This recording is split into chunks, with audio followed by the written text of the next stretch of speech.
Bonjour, ici c'est Jean-Marc. Aujourd'hui je vais vous présenter les opérateurs de base dans Excel 2010. Alors vous voyez, j'ai préparé un petit tableau. Je vais cliquer dans la cellule B3 et dans B3 je vais mettre le nombre 10.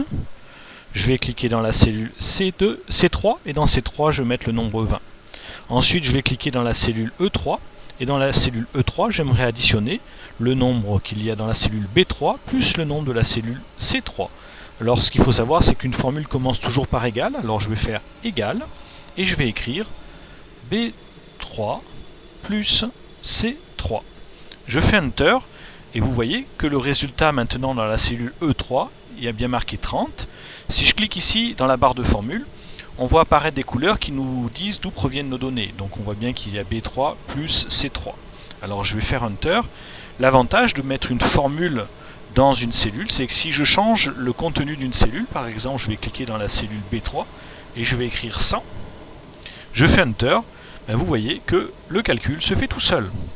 Alors maintenant je vais vous montrer comment faire une soustraction. Donc je vais cliquer ici dans la cellule B5, je vais écrire 100, en C5 je vais écrire 50, et je vais aller dans la cellule E5, et donc une formule commence toujours par égal, je vais faire égal, E5, alors vous voyez que ce coup-ci, je clique dans la cellule B5 plutôt que d'écrire B5.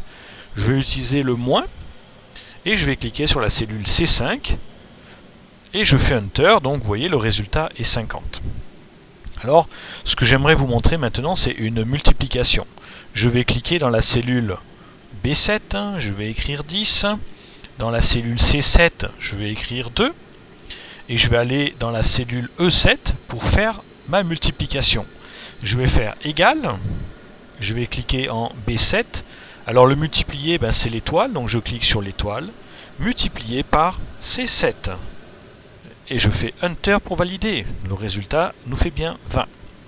Maintenant on va faire une division, alors par exemple on va mettre 50 en B9 et en C9 on va mettre 5.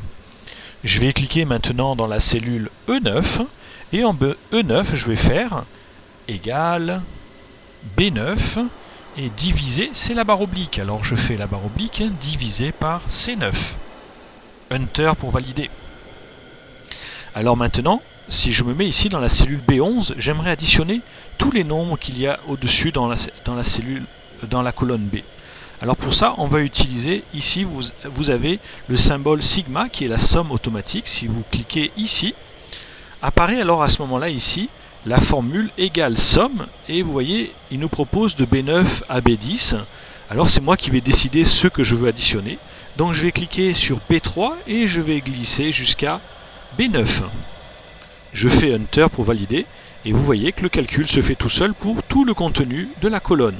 Alors un avantage avec Excel, c'est que je peux prendre ma petite poignée de recopie, je vais cliquer et glisser à droite, et tous mes calculs sont faits.